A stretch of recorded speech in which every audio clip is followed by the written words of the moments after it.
ကျွန်တော်လက်ထဲမှာရောက်နေတာကတော့စောက်ရမ်းမိုက်တဲ့လူဖီ GK တကောင်ဖြစ်ပါတယ်မြန်မာငွေ9သိန်းအောက်နဲ့ဒါမို့ GK တကောင်ရမယ်ဆိုရင်တော့စောက်ရမ်းတန်တယ်နော်ပြကျွန်တော်ဟိုတနေ့က Ichiban ဖောက်ပြသလိုပဲလူဖီရဲ့ signature ဖြစ်တဲ့သူ့ရဲ့ပုံလေးကနေထွက်လာတဲ့ဟာလေ 1P ရဲ့အစပေါ့နော် 1P ရဲ့အစသူ့ရဲ့ C ဘိုင်းလေးကထွက်လာတဲ့ဟာကဲပြမယ်ပေါ်မှာပြောင်းမြင်ထုတ်လိုက်ပြီပြောင်းမြင်ထုတ်လိုက်ပြီတ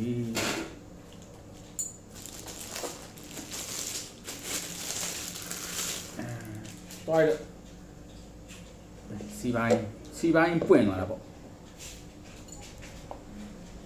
ရိုးရှင်းနေကောင်လေးကဒါပဲတန်လိုက်တော့ပါတယ်ဆိုတော့တန်လိုက်နေဒီခန္ဓာကိုယ်ကတန်လိုက်နေပြီးသွားပြီဒါပဲသူ့ရဲ့ဟိုပါပေါ့ official ဟိုပါလေးပါတယ်သူ့ရဲ့ဒီ studio နာမည်နဲ့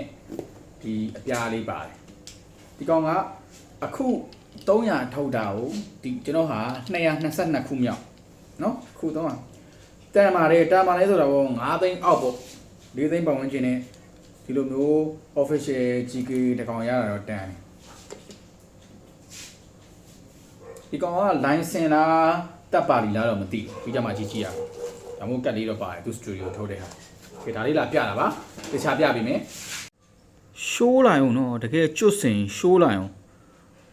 အိုးကျွန်တော်အစ site သေးမယ်ထင်တာ line ပေါ်ကနေကြည်တော့မှာတော့ site ကမသေးဘူးကျွန်တော်မှရှိတဲ့ဟို GK 2ကောင်ထက်ကို तू ကရှည်သေးတယ်ဒီ C ဘိုင်းရတယ်ကျွန်တော်ရဲ့အရင်ရှိတဲ့ GK site လောက်ရှိတယ်ကျွန်တော်ပြမယ်